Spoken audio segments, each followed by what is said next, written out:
어떤 한 가정에 부모님이 자식들이 있는데 자식들이 참 너무 말썽을 많이 부려요. 그래가지고 하나님 앞에 기도하긴 하는데 정말 힘든 거예요. 그래서 어느 날은 기도하다 하나님께 막 불평을 쏟아내기 시작했습니다. 하나님, 이게 다른 자식들과 비교해 보니까 너무나 또 힘들기도 하고요. 그래서 하나님한테 불평을 쏟아내면서 하나님, 왜 제 자식은 이렇습니까? 왜 저에게 이런 자식을 주셨습니까? 이러면서 막 불평을 쏟아내는 거예요. 뭐 힘들면 그럴 수도 있겠죠. 근데 그때 하나님께서 그 부모에게 이런 말씀을 하시는 거예요. 그 아이를 맡길 만한 사람을 찾다가 내가 드디어 너를 발견해서 너에게 맡긴 것이란다. 이렇게 하나님께서 말씀을 하시는 거예요. 그 말씀을 듣는 순간 아무 말도 할 수가 없었습니다. 하나님이 나를 인정해 주셔서 찾고 찾으셔서 나에게 맡겨주신 자식인데 내가 그 하나님의 마음을 모르고 너무 불평불만으로 하나님께 범죄했구나. 그러한 깨달음이 얻어진 거예요. 하나님은 우리에게 자녀를 주셨는데요. 그 자녀는 하나님께서 찾고 찾으시고 또 가장 합당하고 가장 능력 있고 가장 맡길 만한 그러한 부모이기에 하나님께서 주시는 것이다. 이것이 하나님의 음성이었던 것입니다. 우리에게도 우리의 자녀들이 있죠. 오늘은 어린이 주일인데 우리의 자녀를 생각하게 되는 날입니다.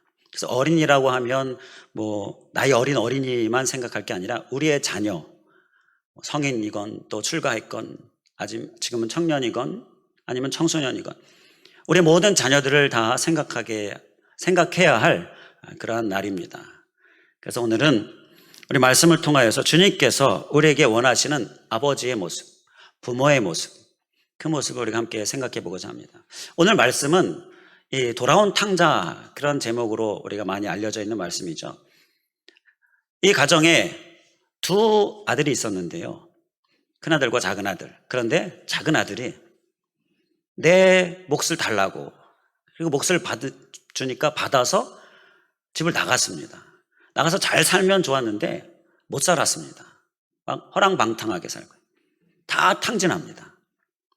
그리고는 이제 거의 죽을 것 같은 상황이에요. 돼지 치는 일을 옆에서 하면서 그 돼지가 먹는 그런 음식 열매 먹으면서 그렇게 살다가 도저히 안 되겠다 싶어서 아버지에게 가겠다. 그래서 가잖아요. 아버지가 그 아들을 기다리고 있다 만나죠. 자, 그 내용이 오늘 본문 말씀입니다. 본문 말씀이 아버지와 아들에 관한 이야기다 보니까 오늘 제목이 아버지가 아들에게 이렇게 제목을 붙이게 되었는데요. 아버지만 해당되는 거 아니고요. 어머니, 부모 모두에게 해당되는 얘기입니다. 그리고 아들에게만 해당되는 게 아니고요. 아들, 딸, 우리의 자녀 모두에게 해당되는 겁니다. 그러니까 부모가 자녀에게 그렇게 생각하면 되겠고요. 근데 말씀은 아버지와 아들 이야기하고 있으니까 말씀대로 오늘 제목은 아버지가 아들에게 이렇게 제목을 붙였는데요. 이 말씀은 하나님께서 우리를 향하여서 어떤 모습이신가, 그것을 1차적으로 말씀하고 있고요. 그리고 2차적인 부분은 부모인 우리는 우리의 자녀들을 향하여 어떤 모습을 가져야 할 것인가, 바로 그것을 우리에게 말씀하고 있습니다. 그래서 오늘은 우리 어린이 주일이기 때문에 우리 자녀들 생각하면서 부모가 어떤 모습을, 어떤 부모상을 가져야 하는가, 어떤 아버지상을 가져야 하는가, 우리 하나님께서 주시는 하나님의 말씀을 통하여서 우리 아버지상, 부모상을 우리가 좀 함께 생각해 보고자 합니다. 자, 오늘 말씀에서 보게 되면 먼저 우리가 가져야 될 부모상, 아버지상은요, 기도하는 아버지상입니다. 기도하는 부모상. 지금 20절 말씀에서 보게 되면 아버지가 아들이 오는 것을 보죠. 그리고 먼데도 막 달려가서 아들을 안아주고 또 입 맞추고 이렇게 아들을 반가이 맞이합니다. 그런데 이게 어느 날 아버지가 한번 나가볼까 해서 나갔고 그때 마침 아들이 왔고 그래서 이렇게 우연히 때가 일치해서 이렇게 만난 거냐? 그거겠습니까? 절대 아닙니다. 아버지는 매일매일 나가서 아들을 기다리는 겁니다. 그러던 중에 아들이 온 거고요. 만나게 되는 거죠. 그리고 우리가 그러한 상황을 능히 생각할 수가 있어요. 자, 아버지가 이렇게 기다리면서 무엇을 했겠습니까? 당연히 기도했던 것입니다. 기도하면서 아들을 기다린 거예요. 그 기도의 응답으로 아들이 드디어 오게 된 것입니다. 자, 바로 여기서 우리는 기도하는 아버지, 어쩌다가 한번 기도하는 게 아니라 매일매일 간절히 기도하는 아버지, 기도하는 부모상을 우리가 한 가지 깨닫게 되는 것입니다. 우리의 모습 되어야 될 줄 믿습니다. 주님은 우리의 기도를 기다리시고 계셔요. 자녀를 향한 기도를 우리에게 하기를 원하고 계시는 것입니다. 기다리시면서 기도하신 이 아버지, 그를 통하여 하나님이 역사하시고 응답하신 그 역사, 우리들에게도 일어나야 될 줄 믿습니다. 이 기도는요, 우리에게 정말 필요한 줄 믿습니다. 그냥 기다리는 것이 아니라 기도하면서, 간절히 기도하면서 기다리는 모습, 그것이 우리가 가져야 될 부모상, 아버지상인 것입니다. 저희 어린 시절을 통해서도 저는 그것을 실감나게 경험할 수가 있었습니다. 제가 어렸을 때 참 못된 짓을 많이 했습니다. 아주 나쁜 짓도 많이 했습니다. 그러한 나쁜 짓을 하면서 부모님이 얼마나 속상하셨겠는가, 지금 와서 이제 생각하게 되는데요. 그런데 그러다가 그러한 못된 짓, 나쁜 짓들을 다 끊어버리고 공부를 막 하기 시작했습니다. 어린 나이에 제가 철이 들어서 안 되겠다, 이제는 그만해야 되겠다, 이제는 공부해야 되겠다, 이렇게 마음을 먹고 공부를 했느냐? 절대 그렇지 않았습니다. 어린 나이에 무슨 그런 대단한 정말 기특한 생각을 했겠습니까? 그런데 그냥 나쁜 짓, 못된 짓들이 그냥 끊어지고 안 하게 되고, 그리고 앉아서 공부하게 되고 책을 보게 되고 이렇게 되더라고요. 그냥 자연스럽게 언젠가부터. 그런데 나중에 알고 보니까 매일매일 눈물의 기도를 하셨던 어머니가 계셨고, 그 어머니의 기도의 응답이었다는 것을 깨닫게 되었습니다. 그때 생각하면 내가 어떻게 이렇게 변화될 수 있었을까? 답은 그거 하나밖에 없었어요. 바로 이 눈물의 기도, 매일매일의 기도, 바로 이 기도하는 부모를 통하여서 변화되는 자녀가 있었다라는 것입니다. 사랑하는 성도 여러분, 우리 자녀들 향하여 이런저런 말을 많이 하게 되는데, 자, 말로 되든가요? 절대 안 되죠. 말로 한다고 되는 게 아니구나, 말할 때마다 느껴지게 되는 거예요. 말로 해서 된다면요, 이 세상의 모든 것들이 다 우리 마음대로 다 잘 되고 있겠죠. 그런데 그렇지가 않아요. 특히 가정에서, 특히 자녀들. 그러면 말로 하지 않으면 도대체 뭘로 해야 되겠느냐라는 거예요. 우리에게는 기도가 있다라는 것입니다. 하나님이 주신 이 기도가요, 얼마나 감사한지 몰라요. 기도하지 않으면서 어떻게 좀 하게 해보겠다라고 하는 것은요, 정말 대단한 그런 생각이지 않는가 싶어요. 이 기도라는 정말 귀한 은혜, 귀한 방법, 우리에게 하나님께서 주셨고요. 기도하면 하나님께서 응답하시고 역사하시겠다 말씀하시고 약속하십니다. 주님이 해주셔야만 사람의 마음이 움직여지는 것입니다. 예수 그리스도의 이름, 그 능력이 있어야만 어두움이 물러가는 것입니다. 그렇기 때문에 우리는 기도하면서 기다리는 모습, 그러한 모습, 기도하는 부모상 우리의 모습 꼭 되어야 될 줄 믿습니다. 자, 그러면 기도하면서 기다리는데, 그것은요, 또 한 가지 우리가 어떤 모습이 우리가 꼭 가져야 되느냐면요, 맡기는 모습이 우리가 꼭 가져야 될 모습입니다. 기도하면서 맡기지 않는 모습도 있기 때문에 그래요. 기도는 하는데 맡기진 않아요. 그런데 하나님은 기도하고 맡기라라고 말씀하고 있습니다. 자, 맡긴다라는 것은요, 내가 붙들고 있지 않는다라는 거죠. 하나님께 내어드린다라는 거죠. 하나님이 붙드시도록. 자, 그렇게 맡기면 그 다음에는 우리가 이제 기다려줄 줄 아는 모습, 기도하고 맡기면 그 다음에 우리는 이렇게 응답할 때까지 기다리는 모습. 오늘 아버지가 아들을 기다리고 있었던 모습처럼 그 기다리는 모습, 이제 우리가 정말 진정으로 잘 소유할 수 있게 됩니다. 길게 잡고 기다리시기 바랍니다. 길게 잡고. 짧게 한 달, 1년 이렇게 잡지 말고요. 길게 잡고 한 10년 이렇게 잡고 기다리면서 기도하고 맡기고 하는 것이에요. 왜 이렇게 길게 잡아야 되냐 하면요, 하나님의 때가 언제인지 모르기 때문에, 하나님의 때에 하나님의 응답이 있게 되기 때문에 우리는 좀 길게 잡고 하나님의 때를 기다리는 것이죠. 에스겔 16장 20절에 보면 또 내가 나를 위하여 낳은 내 자녀를 이라고 말씀을 합니다. 나를 위하여 낳은 내 자녀, 우리의 자녀를 향하여서 하나님께서 하나님을 위하여 우리가 낳았다라고 이렇게 말씀을 하고 있어요. 그러니까 하나님께서 우리에게 자녀를 주셨는데 하나님을 위하여 주신 것입니다.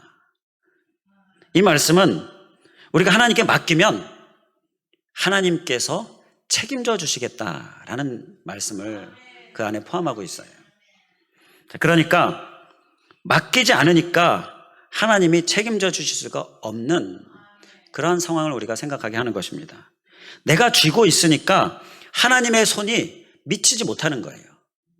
우리가 누군가를 보호할 때 누군가 나쁜 손이 우리에게 다가올 때 이렇게 움켜쥐면서 이렇게 보호하잖아요. 근데 이것이 우리가 당연히 이런 보호가 우리에게 필요한데, 그런데 하나님의 손이 다가오는데 움켜쥐고서 놓지 않고 막아서고 있으면 하나님의 손이 우리의 자녀들에게 미칠 수가 없는 것입니다. 자, 그런데 그렇게 움켜쥐고 막아서고 있는 게 누구인지 아십니까? 바로 안타깝게도 부모들이에요. 하나님께 맡겨야 하는데 맡기지 않고 내가 움켜쥐고, 내 소유로 움켜쥐고 있는 거예요.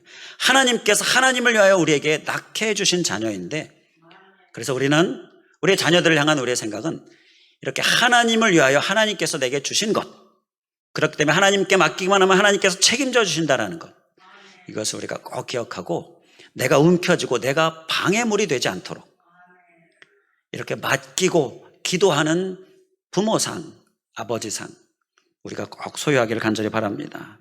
시편 127편 3절에 보게 되면 자식들은 여호와의 기업이요 태의 열매는 그의 상급이로다라는 말씀이 있습니다. 이것은요, 자식들이 하나님의 기업이다라고 하는 말씀은 하나님께서 우리의 자녀들에게 각자에게 하나님께서 품으신 계획이 있으시다라는 거예요. 계획을 가지고 이 땅에 태어나게 하셨다라는 것입니다. 나뿐만 아니라 우리의 모든 자녀들도 다 하나님의 계획이 있습니다. 하나님의 계획이 없는 사람은 이 세상에 없습니다. 하나님이 그냥 아무 계획 없이 이 땅에 생명을 낳게 하시지 않으시는 거예요. 하나님을 위하여, 하나님의 계획을 위하여. 그래서 여호와의 기업으로 우리에게 선물로 주시는 것입니다. 그렇기 때문에 분명히 하나님의 계획이 있습니다. 아멘이십니까? 하나님의 계획이 우리의 자녀들에게 있어요. 그 계획이 이루어져야 되지 않겠습니까?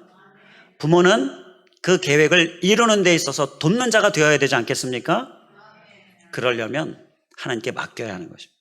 내가 움켜쥐고 내 소유로 생각하고 내 욕심을, 내 기대를 이루기 위해서, 나의 계획을 이루기 위해서 자녀를 생각하고 자녀를 양육한다면, 그러면 하나님의 계획은 이루어질 수가 없는 것이에요. 세상에 많은 사람들이, 많은 부모들이 우리 그리스도인들 안에도 자녀를 향하여서 하나님의 계획을 생각하는 것이 아니라 나의 계획을 생각하고 나의 기대를 생각하고 내 욕심을 불어넣고, 그래서 우리의 자녀들을 하나님의 계획대로 살아나가는데 방해를 부모가 하고 있는 모습, 막아서고 있는 일을 부모가 하고 있는 모습, 이것이 우리가 경계해야 될 모습인 것입니다. 우리는 하나님의 계획대로 이끌림 바 될 수 있도록 돕는 역할로서 그렇게 우리의 자녀들을 양육하고 우리의 자녀들을 돌보는 모습, 그러한 기도하는 아버지상 맡기는 모습이죠. 하나님의 때를 기다리면서 하나님의 계획을 이루고자 하는 모습이죠. 바로 이러한 기도하는 아버지상, 우리가 잊지 않고 잘 기억하고 사는 삶 될 수 있기를 주님의 이름으로 간절히 축원을 드립니다. 예수님의 어머니를 잠시 생각해 보면요, 그 누가 자기 자식이 십자가에 못 박혀 죽는 것을 원하는 부모가 누가 있겠습니까? 그렇게 한다고 하는데 그래라라고 할 부모가 누가 있겠습니까? 예수님의 어머니는 예수님이 십자가에 못 박히시기 위하여 그 길을 가시는 것을 보시고 인간적인 마음 잠시 생각해 보면 불만이 엄청 많았어요. 왜 이런 자식을 내게 이렇게 부모의 계획이 있었지 않았겠습니까? 부모의 기대가 있었지 않았겠습니까? 맏아들인데. 그런데 예수님의 부모는요, 예수님의 가시는 길을 방해하지 않았어요. 그대로 가시게끔 그렇게 옆에서 돕는 자로서 그 일을 감당하셨습니다. 그것이 마리아와 요셉의 모습이었어요. 왜 그렇습니까? 하나님의 계획을 이루게 하려고, 하나님의 계획이 무엇인지 알기에 그 하나님의 계획을 이루게 하고자 돕는 자로서 그 역할을 잘 해냈다라는 거예요. 우리에게 필요한 모습이지 않습니까? 다른 것들은 맡기는 걸 잘하는데 저도 그렇습니다. 자식은요, 이상하게 맡기는 게 잘 안 됩니다. 이렇게 자꾸 내가 붙들려고 해요. 내가 쥐고 있으려고 해요. 내 원대로 하려고 합니다. 그런데 내가 붙잡으라고 하면 할수록 더 내 원대로 안 되는 것이 자식의 모습이다라는 것을 뒤늦게 깨달으면서 후회하게 되는 것이죠. 우리는 내가 놔야, 하나님께 맡겨야 하나님이 붙드시고 하나님의 계획을 이루시는 것입니다. 기도하는 아버지 상, 맡기는 모습, 매일매일 기도하는 모습, 내가 쥐지 않고 방해가 되지 않는 모습, 우리의 모습 꼭 소유할 수 있기를 주님의 이름으로 간절히 축원을 드립니다. 이제 본문에서 찾을 수 있는 아버지 상이 또 있습니다. 그것은요, 안아주는 아버지입니다. 안아주는 부모. 20절 말씀해 보게 되면 목을 안고 입을 맞추니 라는 말씀이 나오죠. 아들을 발견한 아버지가, 기도하는 아버지가 드디어 아들의 응답으로 아들을 보게 되고 아들에게 달려가서 한 일이 목을 안고 입을 맞췄습니다. 여기서 우리가 깨닫게 되는 아버지 상은요, 바로 안아주는 아버지입니다. 안아주는 부모입니다. 안아준다라는 것은요, 마음의 사랑을 표현하는 것입니다. 그러니까 표현하는 사랑이에요. 아무리 사랑이 많아도요, 표현하지 않으면 잘 몰라요. 그래서 표현이 정말 중요한데요, 말로 표현하고 이렇게 안아준다든지 입을 맞춘다든지 이렇게 스킨십으로 표현하고, 이거 우리에게 꼭 해야 될 모습입니다. 오늘 말씀 가운데서 우리에게 하나님께 주시는 우리 부모 상, 아버지 상이 바로 안아주는 아버지입니다. 우리 한번 기억하고 꼭 실천하고자 하는 마음으로 따라해 주시면 감사하겠습니다. 안아주는 아버지. 이렇게 손을 하시면서 안아주는 아버지. 지금 내 자녀를 안아준 것이다 생각하면서 꼭 실천하시기 바랍니다. 이 안아주는 아버지는 뭐 설교로 뭐 말씀 이야기하면서 이렇게 저렇게 얘기할 필요가 없습니다. 이건 실천하자라는 거예요. 실천하지 않으면 아무 소용이 없어요. 꼭 오늘 이번 주간에 꼭 실천하시기 바랍니다. 직접 집에서 만나기 어렵고 이렇게 멀리 떨어져 있으면 꼭 전화하셔서 사랑한다 이렇게 말로 표현하시고, 또 옆에 있다면 스킨십으로 안아주면서 꼭 표현하시기 바랍니다. 하시겠습니까? 꼭 하시기 바랍니다. 제가 이렇게 설교 중에 안아주는 아버지 이렇게 말씀을 전했잖아요. 그러니까 이걸 가지고서 처음에 말을 트기가 좀 어려우면 지난 주일 목사님 설교 때, 아니면 오늘 목사님 설교 때 목사님이 안아주는 아버지 상을 가져라 말씀하셔서 내가 전화해서 표현하라고 하셔서, 그래서 내가 표현할게 그러면서 사랑한다 이렇게 하셔도 될 것 같고요. 늘 하시던 분들은 이번에 한 번 더 또 하시고요. 이렇게 표현하는 사랑 우리가 꼭 우리의 삶 가운데 꼭 이루시기 바랍니다. 정말 중요합니다. 제가 어렸을 때에 돌아가신 아버지가 제게 그렇게 어리진 않았어요. 청소년 때였는데 제게 그 마음의 사랑을 표현하신 적이 있으셨습니다. 딱 한 번 있으셨습니다.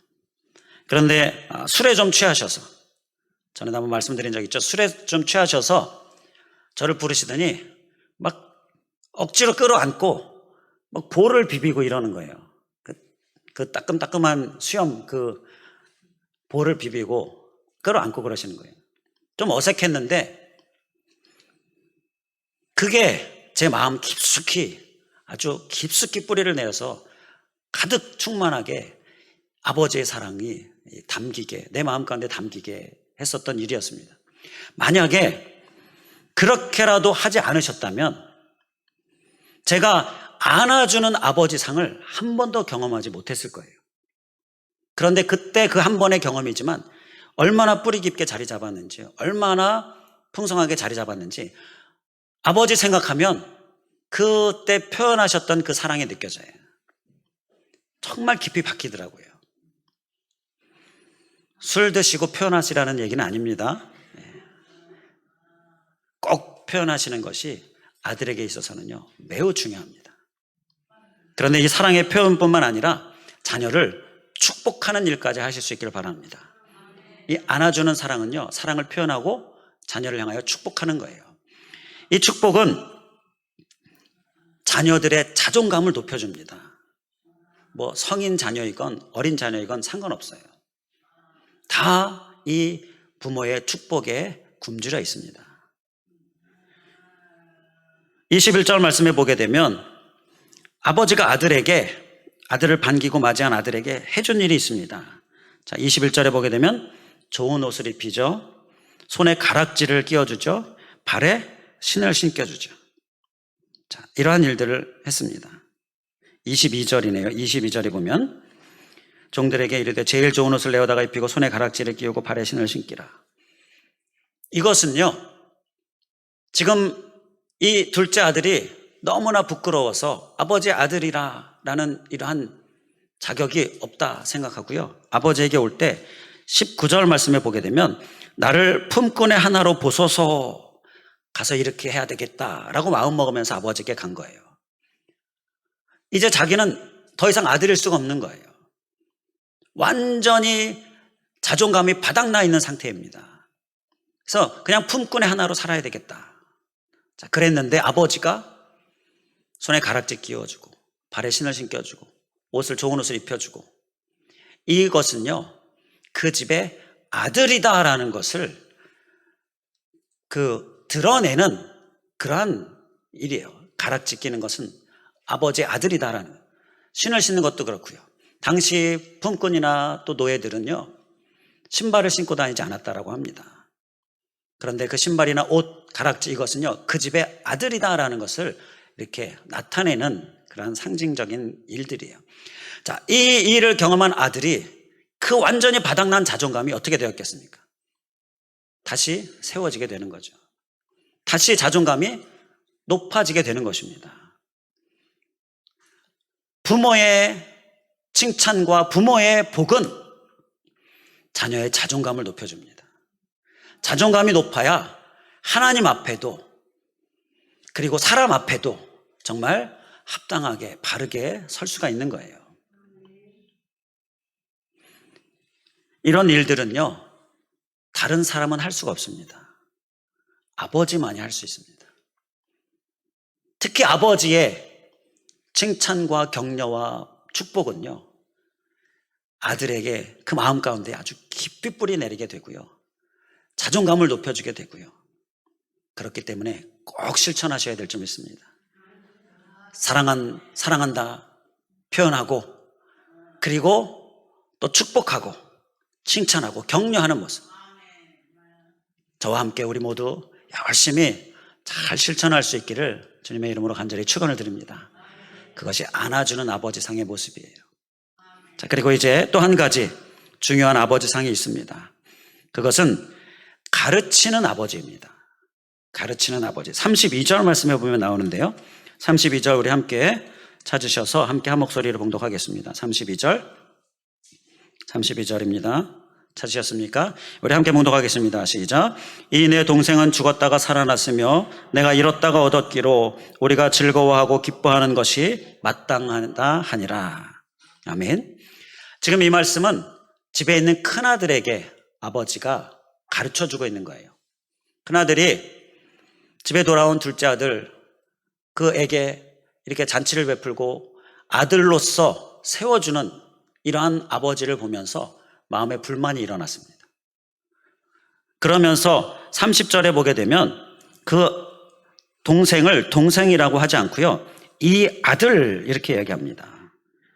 아버지의 살림을 창녀들과 함께 삼켜버린 이 아들이 돌아오매, 자, 동생이라고 하지 않고 남으로 생각하는 거죠. 내 동생 아니고 아버지 아들로서만 이렇게 이야기하고 있는 건데, 그러한 큰아들을 향하여서 아버지가 32절에 가르치는 것이 이 내 동생은 이다라고 가르치고 있는 것이죠. 동생이다 라고 가르치면서, 그리고 잃었다가 얻었기로 우리가 즐거워하고 기뻐하는 것이 마땅하다, 마땅히 생각해야 할 것, 마땅히 품어야 할 것을 가르치고 있는 것입니다. 마땅한 것을 가르치는 것, 이것이 부모가 해야 할 또 한 가지 부모의 모습인 것입니다. 가르치는 아버지상, 우리의 모습이 되어야 한다는 것입니다. 이 가르치는 것에 있어서는요, 그런데 잘 가르쳐야 됩니다. 앞서 말씀드린 것처럼 내 소유로 생각해서 내 생각 그리고 어떤 내 감정 이것을 주입시키는 것이 아니라 하나님의 말씀을 가르쳐야 한다는 거예요. 그리고 하나님의 마음을 가르칠 수 있어야 한다는 것입니다. 마땅히 생각해야 할 것을 가르쳐주는 것, 이것이 우리가 소유해야 될 또 한 가지 중요한 모습인 것입니다. 지금 맏아들은요, 자기 입장에 빠져 있습니다. 자기 감정에 빠져 있어요. 그러니까 지금 마땅히 생각해야 될 것들을 생각을 잘 못하고 있는 거예요.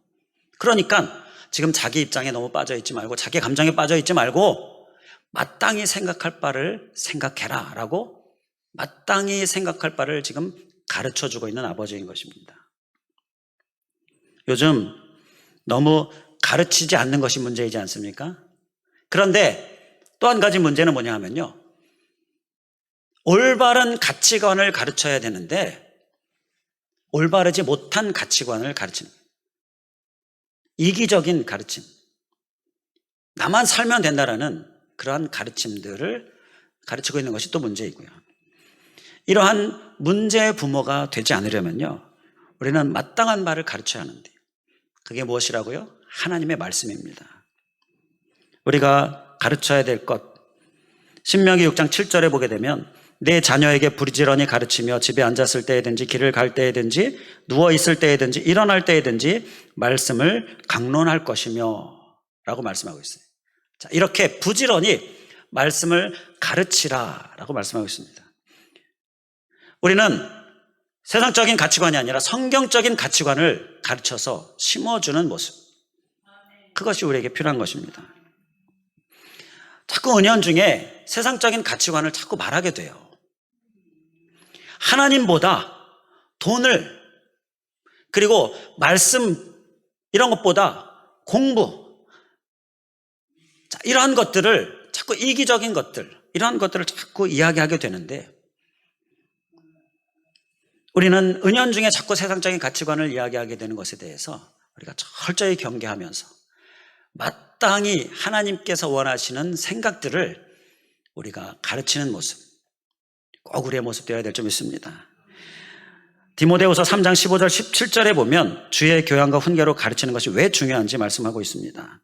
어려서부터 성경을 알았느니 성경은 능히 너로 하여금 그리스도 예수 안에 있는 믿음으로 말미암아 구원에 이르는 지혜가 있게 하느니라. 하나님의 말씀을 가르치면요, 구원에 이르게 합니다. 구원에 이르게 하려면 하나님의 말씀을, 그러니까 성경적인 가치관을 가르쳐야 됩니다. 그리고 계속되어지는 말씀 16절에 보게 되면 모든 성경은 하나님의 감동으로 된 것으로 교훈과 책망과 바르게 함과 의로 교육하기에 유익하니. 하나님의 말씀을 가르치면요, 성경적인 가치관을 이야기하면 교훈, 책망, 바르게 함, 의로 교육, 이것이 그 안에 다 담겨 있어요. 그리고 17절을 보게 되면 이는 하나님의 사람으로 온전하게 하며 모든 선한 일을 행할 능력을 갖추게 하려 함이라. 온전한 사람 되게 하고 선한 일을 행할 능력을 갖추게 하려면 성경을 가르치라라는 겁니다. 우리가 자녀를 향하여 바라는 것들이 다 성경을 가르칠 때 다 된다라고 말씀하고 있어요. 구원도, 그리고 의로 서고, 또 바르게 하고, 그리고 또 능력도 갖추고, 이러한 모든 것들을 성경이 하게 해준다라는 거예요. 이 하나님의 말씀의 능력을 우리가 믿고 기억하고 말할 수 있기를 간절히 원합니다. 그런데 우리가 한 가지 기억해야 할 것은요, 이 말할 때, 가르칠 때 우리가 주의해야 될 것이 있습니다. 에베소서 6장 4절에 보게 되면 앞서도 봤던 말씀인데, 또 아비들아 너희 자녀를 노엽게 하지 말고 오직 주의 교훈과 훈계로 양육하라 말씀합니다. 주의 교훈과 훈계로 양육하라 말씀하는데, 왜냐하면 자녀를 노엽게 하지 않게 하기 위하여서. 그러니까 우리의 자녀들을요, 현대어 성경을 좀 이 말씀을 보게 되면 부모들에게도 한마디 당부하겠습니다. 자녀들은 너무 꾸짖지 마십시오. 또 잔소리를 늘어놓아 반항심을 일으키거나 분노를 품게 하지 마십시오. 그보다는 주님의 사람이 담긴 훈계와 조언과 충고로 키우십시오. 자, 이렇게 풀어서 쓰고 있습니다. 그러니까 가르칠 때 우리가 하나님의 지혜를 구해야 하는 거예요. 내 감정으로, 내 어떤 강압으로 가르치면 자녀들을, 그 마음을 닫아버리게 합니다. 그러니까 노엽게 하지 말고 바로 이 부분이에요. 자녀들의 마음이 노여워진다는 건데요, 마음을 닫아버리게 되고요, 오히려 반항적인 마음을 가지게 되는 거예요. 그렇기 때문에 주의 교훈과 훈계로, 주의 교양과 훈계로 그렇게 가르치는 것, 이것이 우리가 주의해야 될 모습인 것입니다. 그러니까 어떤 감정이나 어떤 강압이나 내 욕심, 이것을 내려놓고 하나님의 지혜를 구해서 하나님께서 주시는 지혜로 우리가 잘 가르치는 모습, 그 모습을 우리가 또한 소유해야 될 줄 믿습니다. 자, 이 말씀을 그림으로 그린 화가가 있는데요, 렘브란트라는 화가 돌아온 탕자라는 제목의 그림이 있습니다. 이 성화, 이 그림을 보게 되면 아버지 앞에 무릎을 꿇고 있는 아들을 아버지가 이렇게 안아주고 있는데요, 허리를 숙여서 안아주고 있는데, 그 안아주고 있는 손을 자세히 보면 이 두 손이 한 사람의 손인데 손이 모양이 다릅니다. 오른손은 가느다랗고 그리고 길어요. 그런데 왼손은 좀 짧고 뭉툭하고 거칠어요. 한 사람 아버지의 손인데 오른손 왼손이 완전히 다릅니다. 이것은요, 그 안에 이 렘브란트라는 화가가 성경적으로 아버지상을 표현하고 있는 것이죠. 사랑의 손과 그리고 가르침의 손, 바로 이 두 손을 표현하고 있는 것입니다. 이 두 손을 지혜롭게 사용하는 모습이 자녀를 노엽게 하지 않고 잘 양육하고 가르칠 수 있는 그런 모습이 된다는 것입니다. 이렇게 잘 어떤 나의 감정이나 나의 강압이 아니라 정말 주님의 교훈과 훈계로 잘 가르치는 모습, 또 다른 것이 아니라 하나님의 말씀을 가르치는 모습, 이것을 가지면서 또 한 가지 가르칠 때 우리가 꼭 소유해야 될 모습이 있는데요, 그것은 삶으로 가르쳐야 한다는 것입니다. 살면서 가르쳐야 한다는, 내가 살지 않으면 절대 자녀들은 가르침을 받지 않는다라는 것입니다. 이건 누구든지 다 마찬가지예요. 내가 살면서 가르쳐야 한다는 것입니다. 이 부분에 관한 예화를 전에도 말씀을 드렸는데요, 다른 예화가 없어요. 있기는 있지만 이게 가장 적절하다 싶어서 다시 한번 말씀을 드립니다. 개 있죠, 개. 옆으로 이렇게 가는 개. 그 개 부모가 자기 자식이 옆으로 가는 게 보기가 싫었어요. 그래서 좀 앞으로 가게 그렇게 가르쳐야 되겠다 해서 오리 선생님한테 보냈습니다. 오리 선생님이 앞으로 가는 법을 가르쳐요. 그래서 이제 집에 왔는데 보니까 진짜 앞으로 가는 거예요. 너무나 기뻤습니다. 그래서 이제 됐다 생각하고 이제 하룻밤을 잤는데, 자고 일어나서 보니까 다시 옆으로 가는 겁니다. 그래서 아니 이게 어떻게 된 건가, 가르친 게 좀 부족했나 해서 다시 보냈습니다. 열심히 배우고 돌아와서 보니까 또 앞으로 갑니다. 이제 진짜 됐겠다 싶었습니다. 그리고 하룻밤을 잤는데 일어나 보니까 다시 옆으로 갑니다. 도대체 이유가 뭘까? 아무리 가르쳐도 안 되는 이유가 뭘까? 이유는 그 부모가 옆으로 가기 때문이에요. 그 부모가 앞으로 가면 부모를 따라가는데 부모가 옆으로 가니 자식은 아무리 가르치고 해도 변하지 않는다라는 것입니다. 탈무드에 보면 이런 말이 있습니다. 어리석은 부모는 자녀에게 돈을 남긴다. 돈을 남기는 게 어리석은 부모라고 이야기합니다. 그런데 양심 있는 부모는 자녀에게 지식을 남긴다. 양심 있는 부모는 자녀에게 지식을 남긴다. 그런데 지혜로운 부모는 자녀에게 무엇을 남기느냐? 자녀에게 신앙을 남긴다 라고 탈무드에서 이야기합니다. 우리가 자녀에게 남겨줘야 할 것은요, 바로 신앙인데, 하나님의 말씀을 가르치는 것, 삶으로 가르치는 것, 이 가르치는 아버지상 우리가 소유함으로 정말 지혜로운 부모 될 수 있기를 주님의 이름으로 간절히 축원을 드립니다. 기도하겠습니다. 할렐루야. 감사하신 하나님, 오늘 어린이 주일을 맞이하여서 우리 자녀들을 향한 주님의 말씀, 우리에게 귀한 말씀 들려주시고 깨닫게 하여 주시니 감사를 드립니다. 알라고 주신 말씀 아니고 살라고 주신 말씀임을 우리가 기억하면서 나의 삶에 주님께서 말씀하시는 이 아버지상 부모상 꼭 소유할 수 있도록, 살아낼 수 있도록 주님 인도하여 주시옵소서. 기도하는 아버지, 기도하는 부모, 하나님, 우리의 기도가 이렇게 매일매일 나간 둘째 아들을 기다렸던 이러한 아버지의 모습을 생각하면서 매일매일 끊임없이 기도하는 우리들 되게 하여 주시옵소서. 그 기도는 반드시 응답된다라는 것 기억하면서 하나님께 맡기는 기도 또한 우리가 할 수 있게 하여 주시옵소서. 기다릴 때에 조바심을 내는 것이 아니라 주님의 때를 기다리면서 10년, 20년 길게 잡고 하나님의 때를 기다리는 모습으로, 항상 기도하는 모습으로, 내어 맡기는 모습으로 우리가 정말 기도하는 아버지상, 기도하는 부모상 잘 소유할 수 있게 하여 주시옵소서.